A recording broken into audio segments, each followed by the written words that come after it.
Stock మార్కెట్లపై సమగ్ర విశ్లేషణ మార్కెట్ బస్ కు స్వాగతం. నేను హిమోర్ష.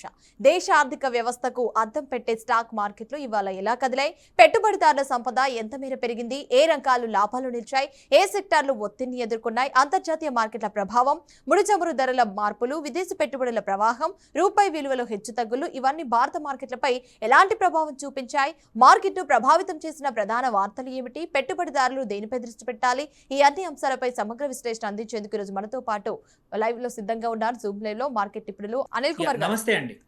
Good morning sir. Good morning అండి. Good morning.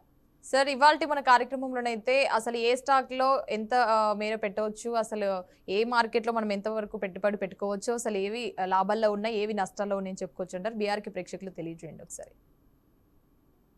తప్పకుండా అండి.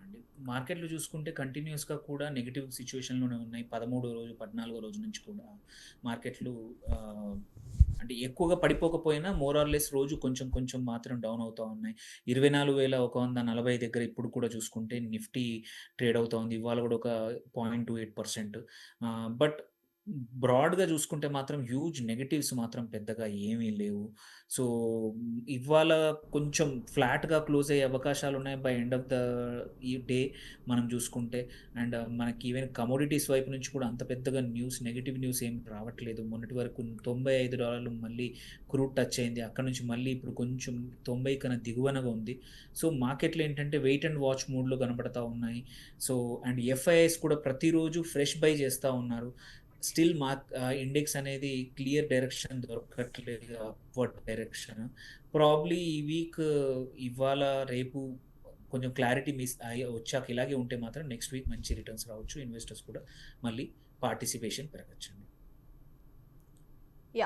సార్, ఇప్పుడు నార్మల్గా అయితే మన గోల్డ్ రేట్స్ కూడా ఈ మధ్య కాలంలో ఎక్కువగానే పెరిగినాయి కదా సార్. దట్టు కొంతమంది స్టాక్ మార్కెట్పై పెట్టుబడి పెట్టే వారికి అసలు మీరు ఏం చెప్తారు? మరి అంటే పెట్టుబడి పెట్టొచ్చు అంటారా, లేదు అంటే కనుక ఇంకా కొన్ని డేస్ వెయిట్ చేసే అవకాశాలు ఏమైనా ఉండవచ్చు అంటారా? ఒకటండి, గోల్డ్ విషయంలో చూసుకుంటే మాత్రం పెట్టుబడి పెట్టడానికి ఒకటి లాంగ్ టర్మ్ కోసం మాత్రం పెట్టొచ్చు.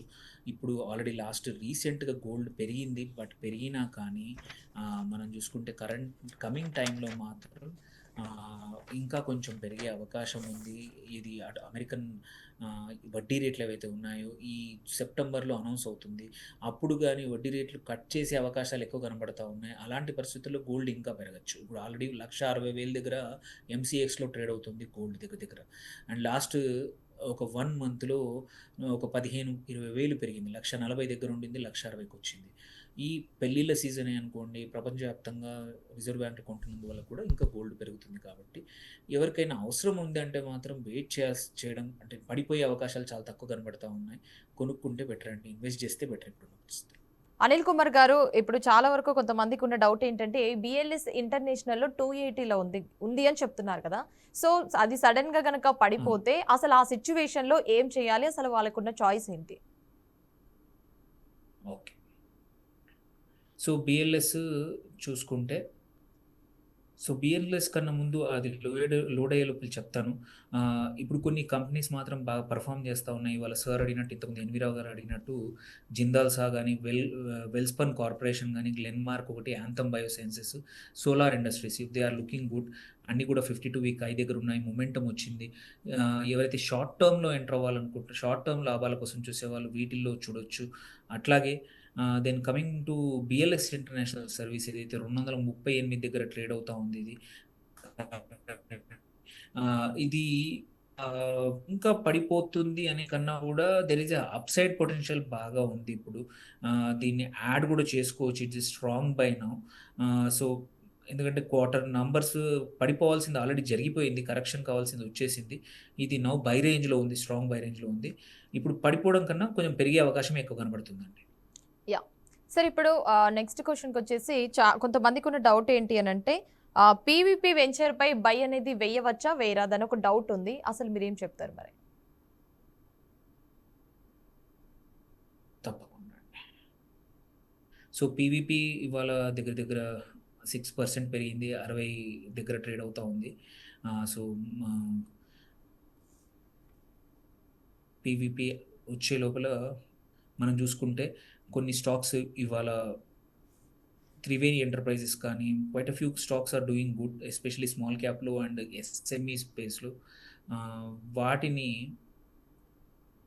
సో కొంచెం ఇవాళ నెట్ ఉన్న చోట నెట్ స్లోగా ఉంది, అందుకే రావట్లేదు కొన్ని, యా అందుకే it's okay. I not able to load అవ్వట్లేదు. Yeah it's okay. It's okay sir. It's okay. మనం నెక్స్ట్ క్వశ్చన్కి అయితే వెళ్ళిపోదాం సార్. ఇప్పుడు చాలా మందికి ఏంటంటే DC infotech and communications, JG chemicals and short term target అనేది ఉంటుంది కదా సార్. అసలు దీనికి సంబంధించి అప్డేట్స్ ఏంటి, అసలు దీన్ని ఏ విధంగా తీసుకొచ్చుంటారు? ఓకే. డీసీ ఇన్ఫోటెక్ కరెంట్లీ 408 దగ్గర ఉంది. ఇవాళ కూడా ఒక 1.48% పెరిగింది. మొమెంటమ్ కేమ్ బ్యాక్ స్ట్రాంగ్గా ఉంది ఇప్పుడు. సో ఇది కాకపోతే ఏంటంటే ఫ్రెష్ బై కన్నా కూడా కొంచెం జాగ్రత్తగా ఉండాలి. ఇది ఎంతవరకు ముందు, ఎందుకంటే దీనికి సపోర్టింగ్ నంబర్స్ అంత గొప్పగా ఏం లేవు. సో ఉన్నవాళ్ళు కావాలంటే ఎగ్జిట్ అయిపోండి, కానీ ఫ్రెష్ బై కొంచెం ఆగితే బెటర్ అండి ఈ టైంలో. I don't suggest DC Infotech అండి. ఇంకోటి సెకండ్ ఏది అడిగారు? నెక్స్ట్ ఇంకోటి ఏంటంటే JG chemicals and short term target. Okay. JG chemicals currently 587 దగ్గర ట్రేడ్ అవుతా ఉంది. ఇవాళ ఒక 1.83% డౌన్ ఉంది. ఇదైతే మాత్రం ఇంకా అంటే రీసెంట్గా మంచి ర్యాలీ వచ్చింది. ఏప్రిల్లో 318 దగ్గర ఉంది. ఇప్పుడు దగ్గర దగ్గర 587, 580 రేంజ్, 600 కూడా టచ్ అయింది. సో దీనికి సపోర్టింగ్ నంబర్స్ అయితే పెద్దగా ఏం లేవు. Reason I think somebody else is, అంటే అంత పెద్దగా స్ట్రాంగ్ రీజన్స్ ఏం లేవు. సో కొత్తగా మాత్రం ఎంటర్ అవ్వకండి. అవకాశం వస్తే మాత్రం లాభాల్లో ఉంటే ఎగ్జిట్ అవ్వడం బెటర్ అండి. Yeah sir. ఇప్పుడు మార్కెట్ ప్రస్తుతం అయితే అసలు బులిష్ మోడ్లో ఉందని చెప్పుకోవచ్చు అంటారా, లేదు అంటే కనుక కరెక్షన్ దశలో ఉందని చెప్పుకోవచ్చు అంటారా? మరి మార్కెట్ ఇప్పుడు అన్సర్టెనిటీ మోడ్లో ఉందండి. మార్కెట్ ఎటువైపు డైరెక్షన్ వెళ్ళాలో తెలియట్లేదు.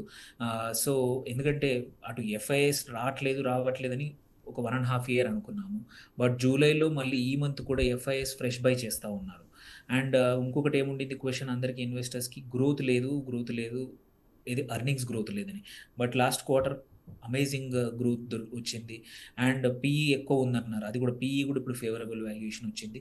ప్రాబ్లీ ఏంటంటే కొంచెం ఇంకా ఎఫ్ఐఎస్ మనీ ఫ్లో అవ్వడం కానీ, ఇన్స్టిట్యూషన్స్ కొంచెం పుష్ చేశాయంటే మాత్రం రీటైల్ ఇన్వెస్టర్స్ కూడా కాన్ఫిడెన్స్ వచ్చి markets will grow. Otherwise bearish మోడ్లో అయితే లేదు. ఇంకా సేమ్ 24,100 నుంచి 500 మధ్యలోనే కొట్టుమిట్టాడుతూ ఉంది. అటు ఇటు ముందుకు వెళ్తూ ఉంది. కాబట్టి ఒక్కసారి క్లియర్ డైరెక్షన్, ప్రాబ్లీ యుద్ధం ఆగిపోతుందో లేకపోతే యుద్ధం మీద ఏదైనా క్లారిటీ కోసం మార్కెట్ వెయిట్ చేస్తుంది. ఇన్వెస్టర్స్ కూడా ఈ 1.5, 2 ఇయర్స్ నుంచి హెచ్చు తగ్గులు చూసి విసుగు చెందారనిపిస్తోంది. అందుకోసమే మార్కెట్స్ ఆర్ వెయిటింగ్. ఏదన్నా ఒక మంచి రీజన్ దొరికితే మాత్రం మార్కెట్స్ ఫాస్ట్గా పరిగెడతాయి అనిపిస్తుంది. యా అనిల్ గారు, మనకి చాలా వరకు కొంతమందికి అంటే ఐటీసీ షేర్స్ గురించి కూడా కొన్ని డౌట్స్ కూడా ఉన్నాయి కదా సార్. ఈ ఐటీసీ షేర్స్ గురించి కూడా మన ప్రేక్షకులకి తెలియజేయండి.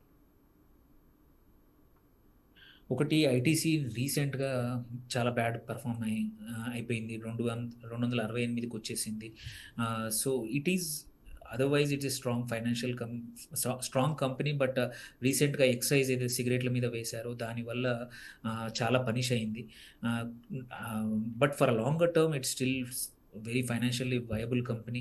ప్రాబ్లీ ఇక్కడ నుంచి target would be anywhere between 280 నుంచి 300 అయితే ఈజీగా షార్ట్ టర్మ్లో ఎప్పుడైనా రికవర్ చేయొచ్చు. కాకపోతే ఎందుకంటే ఇంకా భయం అయితే పోలేదు ఈ సెక్టర్ మీద, ఈ సిగరెట్స్ మీద ఉన్న లగ్జరీ ట్యాక్స్ వేయడం 40% వరకు, దాని ఎఫెక్ట్ ఇంకా కనబడతా ఉంది. అండ్ బట్ కన్సంప్షన్ అయితే తగ్గలేదు.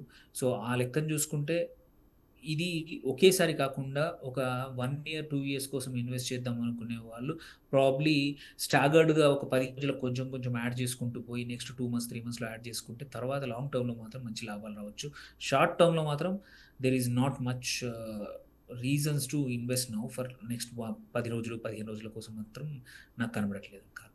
సార్ ఇప్పుడు నార్మల్గా చాలా మందికి ఇప్పుడు అంటే ప్రస్తుతం ఉన్న జనరేషన్లోనైతే అంటే స్టాక్ మార్కెట్ వైపు కావచ్చు, లేదంటే మేము ఇన్వెస్ట్ చేస్తాము, బిజినెస్ స్టార్ట్ చేసుకుంటాము అన్న వాళ్ళకి అసలు మీరు ఏం చెప్తారు మరి? సో మార్కెట్లో ఇన్వెస్ట్ చేయడానికి ఎప్పుడూ అవకాశం ఉంటుందండి, కొత్తగా కానీ ఎగ్జిస్టింగ్ కానీ. జస్ట్ దట్ ఆ రోజు ఆ టైంలో ఎటువంటి ఆపర్చునిటీస్ ఉన్నాయి అనేది వెతుక్కోవాల్సి వస్తుంది. Because markets Indian markets, equity మార్కెట్స్‌కి much more diversified. Unlike South Korea గాని, తైవాన్‌లో లాగా ఒకటో, రెండో స్టాక్స్ కాదు. ఇక్కడ ప్రతిసారి సెక్టార్ రొటేషన్ జరుగుతుంది.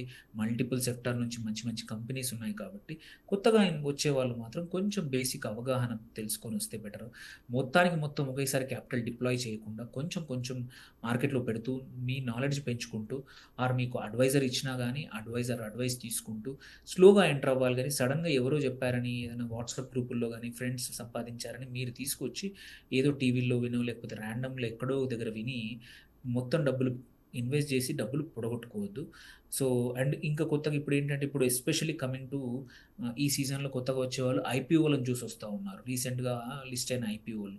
సో, ఐపీఓలో పెట్టేప్పుడు ఒకటికి 2 సార్లు జాగ్రత్త. ప్రతి ఐపీఓలో లిస్టింగ్ వస్తుందా లేదా అనేది ఒక ఎత్తైతే, అసలు పెట్టాలా లేదా అనేది, ఇన్వెస్ట్ చేయాలా లేదా అనేది మన చేతిలో ఉంది. ఆ ఫైనాన్షియల్స్ ఎందుకు వాడతా ఉన్నారు? ఆ డబ్బులు ఎందుకు రేజ్ చేస్తా ఉన్నారు? ఇవన్నీ తెలుసుకొని ఆ రిస్క్ మీకు సూటబులా కాదా అన్నాకే కొత్త ఇన్వెస్టర్స్ మార్కెట్‌లోకి రండి. వచ్చాక కూడా ఇన్వెస్ట్‌మెంట్ డిసిషన్స్ తీసుకోండి. యాహ్! యాహ్! అనిల్ గారు థ్యాంక్ యూ అండి. థ్యాంక్ యూ సో మచ్ అండి. ఇవాల్టి మార్కెట్ బస్ కార్యక్రమంలోనైతే మా బీఆర్‌కే ప్రేక్షకులకు కూడా బ్యాంకింగ్ కావచ్చు, ఇటు ఐటీ కావచ్చు, అటు ఫార్మా కావచ్చు, ఆటో రంగాల్లో కూడా నిజంగా అసలు ఏది పెట్టుబడిదారులను ఎక్కువగా ఆకర్షించిందన్న దాని గురించి కావచ్చు, అదేవిధంగా స్టాక్ మార్కెట్‌లో నిజంగా ఇప్పుడున్న ప్రస్తుతం ఉన్న కాలంలో పెట్టుబడి పెట్టవచ్చా? లేదు అంటే కనుక పెట్టడానికి టైం తీసుకోవాలన్న దాని గురించి కూడా చాలా క్లియర్ కట్‌గా ఎక్స్‌ప్లెయిన్ చేశారు sir. Thank you sir. Thank you so much. నమస్తే. సో చూసారు కదండి, ఇదండి ఇవాల్టి మార్కెట్ బస్ కార్యక్రమం. రేపటి ఎపిసోడ్‌లో మళ్ళీ కలుద్దాం. అంతవరకు చూస్తూనే ఉండండి బీఆర్‌కే న్యూస్ తెలుగు సత్తా.